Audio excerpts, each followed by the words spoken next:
Okay, this is Mr. Melvin May, retired from the railroad, and this interview is conducted on June the 11th, year 2004. Mr. May, good to see you. Good to see you, David. Where were you born and raised? Born over in Humphreys County in 1919, October the 9th. Okay, and your parents, what did they do for a living? They were farmers. Well, I was raised on a farm, what's called Big Bottom Farm, 35,000 acres of land over there that wasn't fenced in on account of the river got up every year, and if it had a fence, it'd wash it off.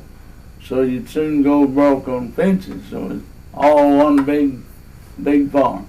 Every fellow knew where his land was and was raised over there. okay, that was before TVA, wasn't it? Yeah, Okay, that was before they had electric lights. what changes do you remember about TVA bringing to this area? Oh, it made a big difference. If it hadn't had the TBA, I don't know what we'd done. But they come in and cleaned everything out and got things fixed up, brought the lights in, and we had the first light, one bulb in the house, but we thought it was really something. Yes, I imagine so. Where did you work, Mr. May? Well, I was a fireman. I was going with a girl in Waverly. Jess Bowen was the undertaker up there. I'd go with his daughter. He used to be an operator on the railroad, and he got me a job on the railroad, and D.D. Hall was going with his other daughter. And he was stood in real good with the officials in Nashville, so he just called and got us a job. And that time it was pretty hard to find a job. Yes, sir, I remember. What year would that have been? That had been in 1940. So Oh. I was hard in and started. Of course, I had the cub for several months before so you don't get on the seniority roster until you start work. And that started in May of 1941 that I started my seniority. Okay, and what year did you move to Bruceton? Well, I come to Bruceton in 42. Pretty well stay here. And then that November 42, I left for service, stayed 3 years in the service, came back in 45 and got my same job back, still stayed in Bruceton. About all of my railroading was in Bruceton, or out of Bruceton. What branch of the service were you in, Mr. May? I was in the Army Railroad Battalion, 729th Railroad Battalion, in the European Theater, 7 days behind D-Day. Wow. In the service. Got the war over, and they almost sent us to Japan, but luck would have it, we had enough points that they couldn't send us, so I got to come home. And then I stayed out a few months, just was running around, and then I went back on the railroad and stayed with it till I retired. Could you kind of tell me something about the railroads, what you remember, what it was like when you first moved to Bruceton, and maybe somehow it's grown, and how many houses were here maybe? And when I first started railroading, it wasn't nothing hardly but a 40-foot box car, or flat car, or about a 40-foot car. Of course, later years, it started getting bigger cars, changing up, and everything used to went by rail. Cattle, hogs, anything was shipping, they all go by railroad. Watermelons, anything you can think of. I used to work on the local, and we'd handle candy and Coca-Colas for every station from here to Hickman, Kentucky. On the local, and we used to handle all that for them. And then later they got the trucks began to move it to them, and we lost a lot of that. The railroad began to slow down on that line, and they quit going to Hickman, and they took the railroad up and was stopped in Union City, and finally they stopped it at Dresden, and it drove no further than Gleason now. So trucking kind of cut into the railroad business to a degree. Railroad trucking really took over. Well, how many lines and I don't know, the old roundhouse and pits, about how many did they have when you first started? Do you remember? Well, we had 4 lines into Bruceton. One out of Nashville was to the main line, and then from here to Memphis. There was a P&M, or from here to Paducah was a P&M. Paducah and Memphis. And we run from main line from here to Hickman, from Nashville to Hickman, Kentucky. That's called main line. And the PM crossed here at Bruceton. And we had 4 passenger trains each direction twice a day. They'd meet here every morning. You could catch a train, go to Nashville, work your 8-hour shift. There'd be a train that evening coming back. A lot of people worked in Nashville and rode the train every day. Them passenger trains. Well, my understanding, what I've done so far on my research, that Bruceton was a major, not only east-west, but north-south hub. You mentioned Hickman, Kentucky. What was the main line south? Were Birmingham or? Well, yeah, you'd go, yeah, I guess so. I'd have to Chattanooga, down to Atlanta, and them places, but. Okay, so you did, yes, go to Chattanooga and Atlanta. In fact, I think I've got the year in my notes somewhere. Yeah, we helped seniority from Chattanooga to Hickman. That was the main line, NC and St. L Railroad, which a lot of people don't know what that really is anymore. Could you tell us a little about that? I think L&M bought them out, didn't they? NC was a fine railroad. Everybody knew everybody from the president on down. And we all worked together. Of course, we had union, but we'd give a little and they'd give a little and took care of us. And there wasn't a better railroad anywhere than the NC and St. L. And then the L&M took us over and changed it up some. They had to come over with their crew. They was calling, you know, and they thought when you called, the boy called you, you're supposed to do what he said. He called me, I worked my job, and I didn't work any other job. I took care of my job. And when I wanted off, I wanted off. They wanted you to say you're sick, you know, to get off. I said, no, I'm not lying to you. I'm not sick. I want off. And then C.D. Burns was a caller, and he first come over. He called me to go on another job, and I said, no, I'm not going. He said, well, I'm going to call Shirley. He said, well, you call Shirley, and I don't think he'll go either. So I didn't know how that's going to turn out, but Miss Shirley really got a kick out of it, and that went all over the railroad. So you say that the L&N was a little more difficult in your opinion to work for? They worked a lot different than what we did. That was different.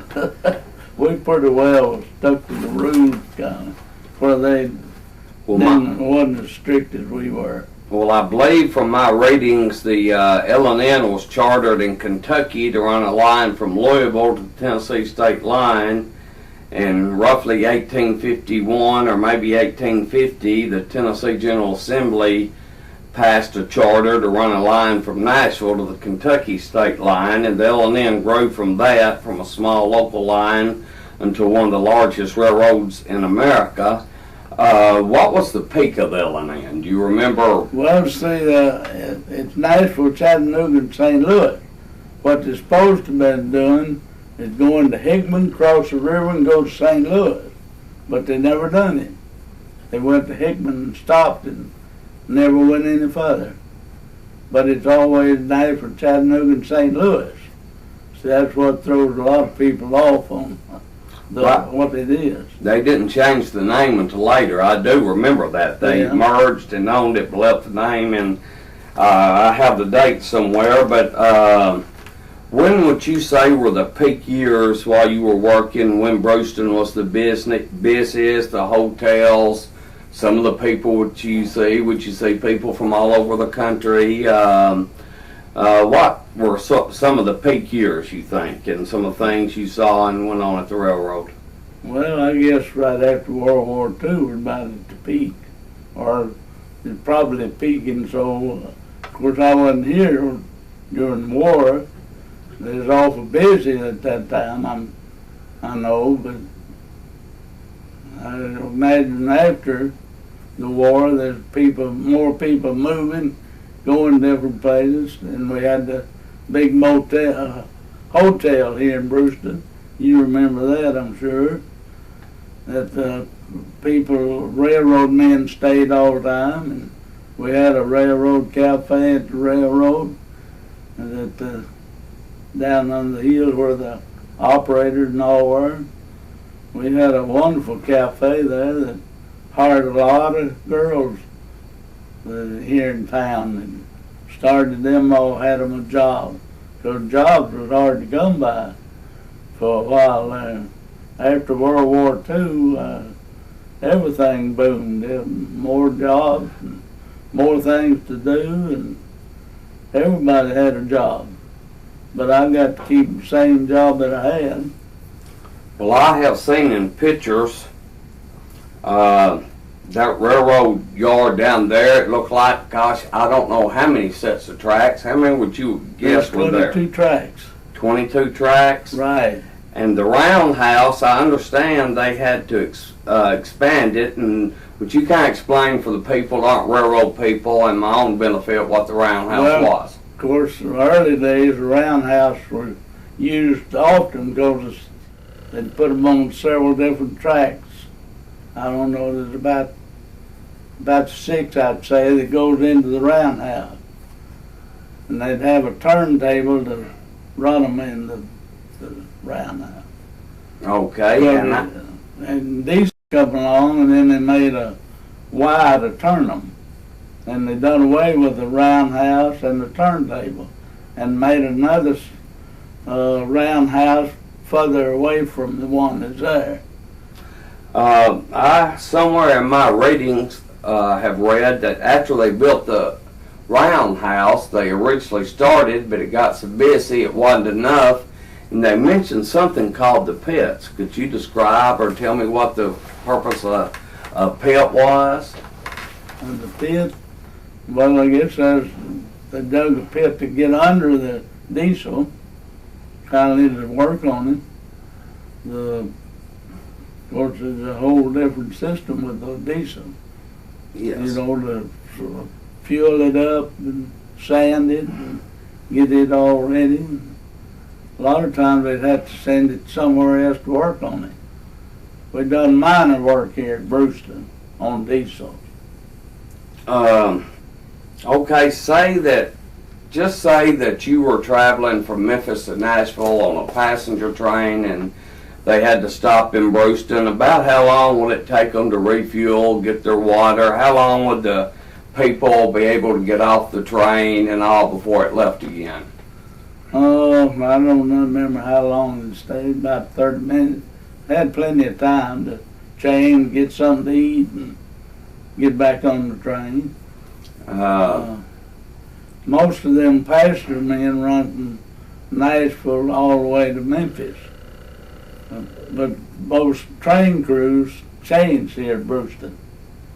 That's a different railroad, see, but I don't know, on passenger train, it's some kind of agreement they made. But they changed them for a long time, but they finally run through the passenger people. Well, I imagine at one time in its heyday that being down the yard at Bruceton would be like at the airport terminal today, that you would see people from all over and dressed different and from all different states. Could you tell me something about that? Well, most people down here that Bruceton used to have first Sunday in May. Yes, sir. On the football church over here on the hill. But when everybody showed up at Bruceton, I don't know how it got started. That going on when I came to Bruceton, but everything was open. The town's open, business going. Usually they'd have a carnival over here in the park, and we'd have to be careful switching because everybody's going through the yard to go up to see the Hollow Rock. You remember the big rock?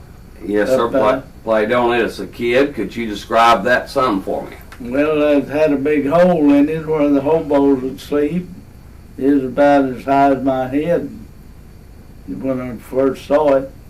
Or later years, that hole's not very far from the ground. As a matter of fact, it is partially in the ground now, I think. Yeah, well, it's still up there. But on May the 1st, a lot of people went through the yard, walk up there and see it in the yard, and we'd have to be careful switching that we didn't kill somebody.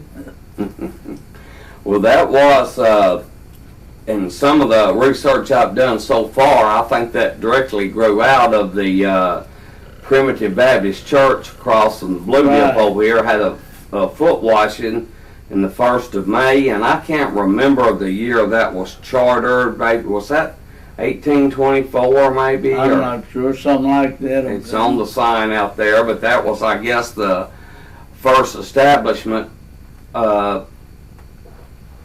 institution in this. Could you mention sort of the decline of the railroads, what you think when they started going? As a kid, I remember being down there because I grew up right next door to it, and seemed like you were all the time seeing what were celebrities, mayors, or politicians, or country music singers, or wrestlers that were driving between Memphis and Nashville. Did you ever notice any of that stuff out there? Or? Well, of course, politician things used to come here to Bruceton in the park, landing with a helicopter here, and different things like that. Big days. All the town would turn out regardless who it was. Any excitement going on is all there. Yes, sir. I know Templeton Park down here, I think that land was donated by the railroad. Is that correct? That's right. Templeton was a superintendent, I believe, of the railroad. He donated that, I believe, in '38. That's the year I graduated from high school. Okay, and they have the caboose there now. If anybody was interested in Bruceton, ever want to stop by and look at that. Can you tell me something you remember about some of the businesses when we were booming and who owned them? Well, I guess we'd start on the right-hand side of the town here. When I first come here, the theater was at the end building, going down the hill on the right. That building that was blown away by the tornado? Right. Well, it wasn't a theater at that time, but it done changed it. But it's where it was when I first came to Bruceton. So the original theater was there? Right, where the senior citizen building is now. Yes, sir.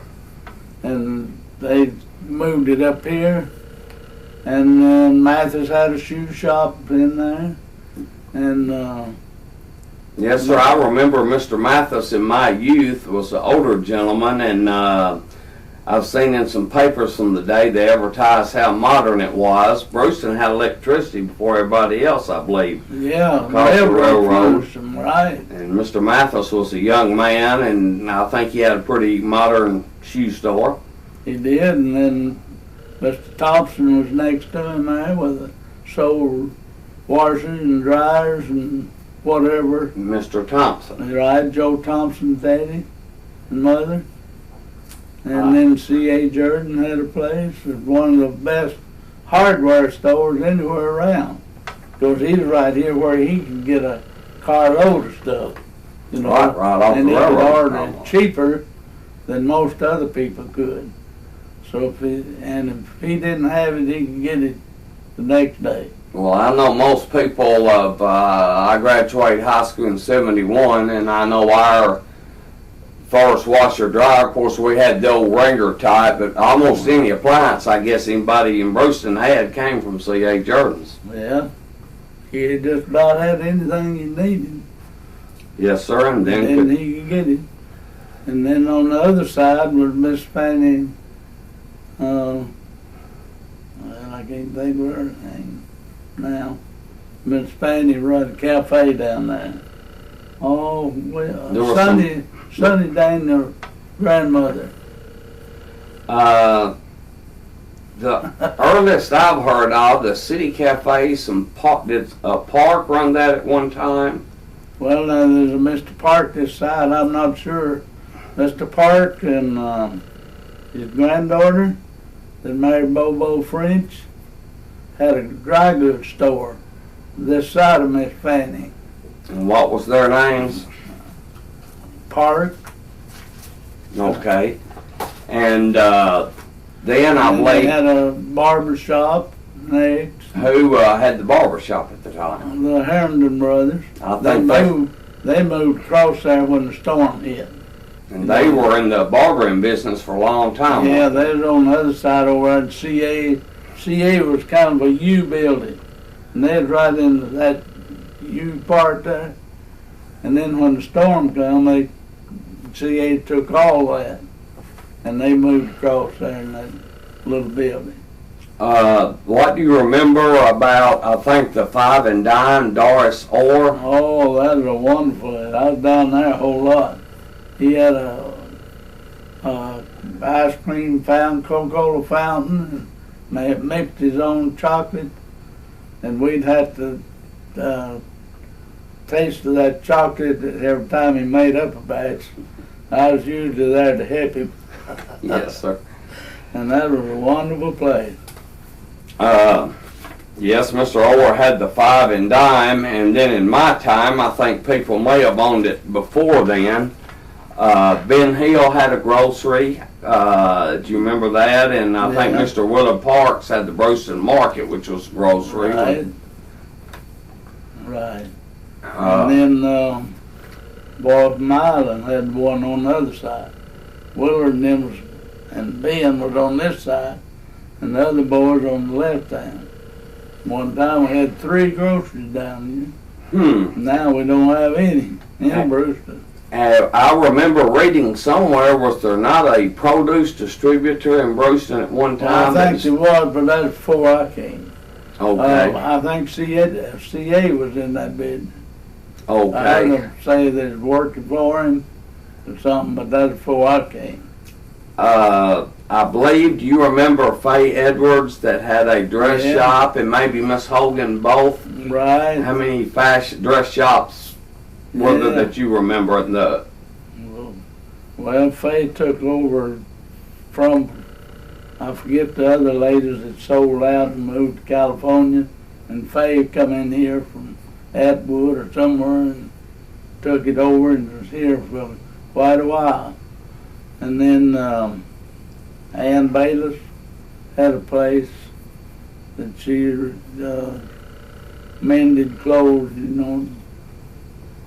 She cut your pants off or whatever you needed. She done a lot of sewing and sold fabric and something for a long time. Who owned the pharmacy during Well, those Dr. days? Smith was there when I came to Bruceton, I believe. And then Somebody owned it before him, but he was the first one I remember. who came after him? Do you remember?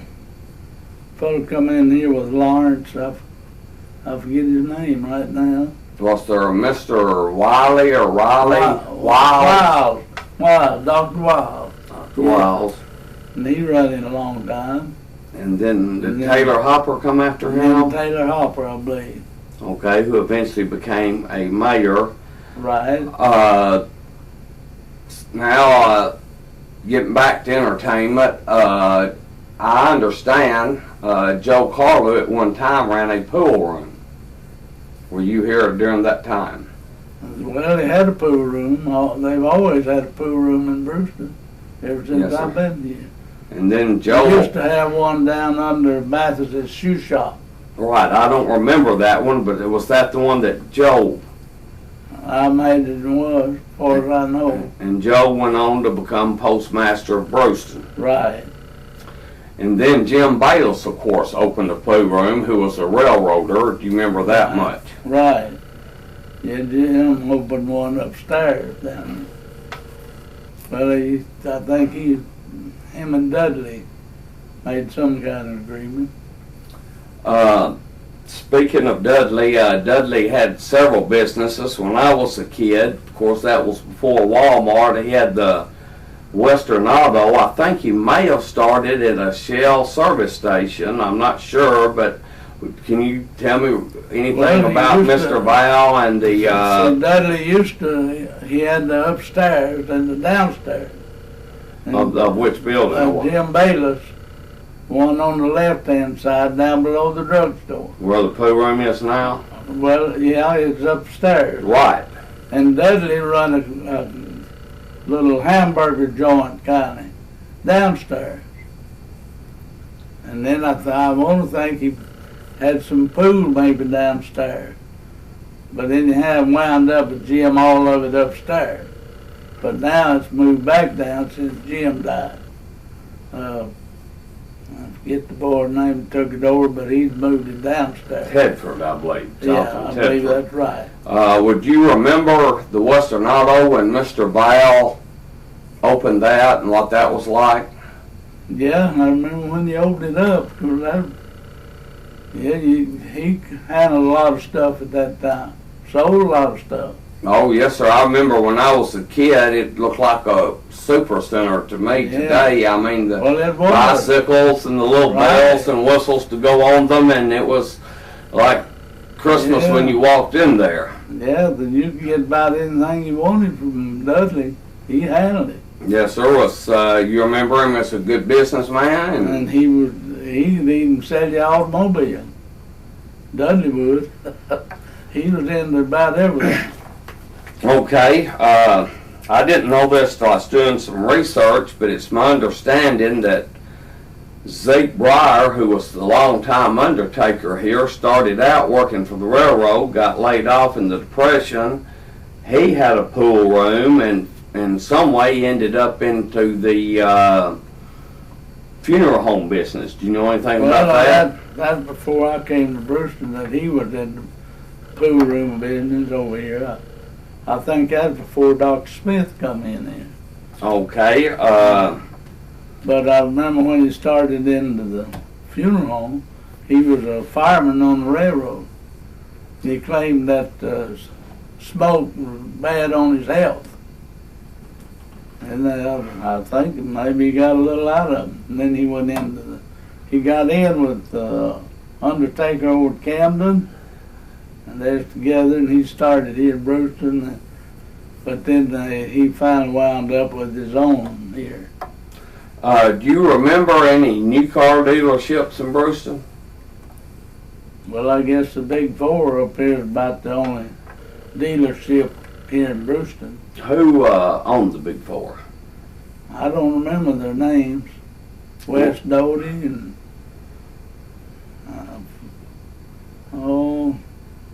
I don't know. Was Zeke Breyer in that group at one time? He wasn't the Big Four. No. They had quite a showroom, as I understand, where the outlet store is or was. Right. So used to just a small 2-lane highway through here, and they built all that too close. There next to the Big Four used to be a Methodist church, and they sold that to Mr. Walker, and he made it into a house. Okay, going back to the people, some of the funny times you remember, it doesn't have to be funny, some of the characters. I know everywhere I've ever been, people that know people from Bruceton says it's everybody from their character. Can you, maybe, of course, Dick Bayless, a great storyteller, anybody you remember, any specific funny incidences or just interesting stories you might have about the people of Bruceton? Well, just a fine group of them. I guess Mulehead would fit my descriptor more than any. And Mulehead would be... yeah, in summertime, he'd, with the electric on, air conditioner, he'd sit over there and get hot, and he'd go in and turn that up. Then he'd go in and turn it off, he'd get too cold, and then he'd blow a fuse. And what was his real name? His real name? Let's see, Mulehead, I forget his real name. Do you remember the first television dealership when the first TVs came to Bruceton? I remember the first one I had. Who'd you get it from? I tried to get a Guff gas card, and they wouldn't let me have one because everything I'd bought I'd paid cash. I didn't have any credit. So I carried it over here at the bank to Troy and showed it to him. He said, let me have that. So I don't know what he done, but they sent me a card, and in the meantime, I went out here to Dudley's and bought a Philco television. I could have bought it, but I got it on time. I'd pay him so much every month, and that would build my credit up. Do you remember about how much a Philco new TV would cost at that time? I don't remember. It was about $200 or $300, but that was a whole lot of money at that time. Yes, that's in today's dollars. They were a whole lot more expensive than. How many networks could you get at the time? 3 stations, NBC, ABC? 3, yeah, just about. 3, and you remember... That's about all you needed. That got all the news and covered everything. And now then we get 100 and something. I still can't watch one at a time. That's right. Who were the news anchors on the TV shows? I guess Walter Cronkite, or maybe even before him. Yeah, was Brinkley. yeah. Hudley Brinkley Report, and I don't remember who ABC. What were some of the popular programs when you got your first TV? And what year did you get your first TV, approximately? Well, it'd be about 50-something. I'm not sure. Okay, and what were some of the popular shows that you liked to watch? Well, we watched, I don't remember when it was, but we watched the House and Bonanza. Bonanza, and then we watched a lot of westerns. Gunsmoke. You know, a lot of them. Ed Sullivan. Did you watch Ed Sullivan? Yeah, I watched Ed Sullivan. Yeah, a lot of them programs like that we watched. And anything else? Well, if we had a big, boxing matches come on, but that is all built up, got you ready for the, everybody's ready for the show. On them big boxing to get to see that on television. Yes, sir. And then I think it got big at one time. Didn't they have Friday Night Wrestling? Yeah, the Forerunner to all this big WWFL or whatever they are now. Yeah, but Willie Birch and Ms. Birch used to watch wrestling, and he had to cut it off on account of Ms. Birch got talking ugly. Well, see, that's a good story. Good old Mr. Willie. He played golf up into his 90s, I reckon. Yeah, and he was something else, that Willie was. Yes, he was. Any other interesting characters that you'd like to mention or talk about? No, I don't reckon they're all mighty good characters. Yes, I think Neely Wright delivered mail forever here. And yeah. His wife played organ. We talked many hours out here on the front. And you might mention, if you would, your daughters. I know one of them personally graduated Well, with, and she's the librarian at school now. You might mention. I married in 47, and then in 49 we bought this place. And that's the year Judy was born. And 4 years later, we lost the one in between, and Jeannie was born. So they both went to school out here and graduated, and both went to Martin College. And Jeannie is a librarian here at Bruceton and Spanish teacher.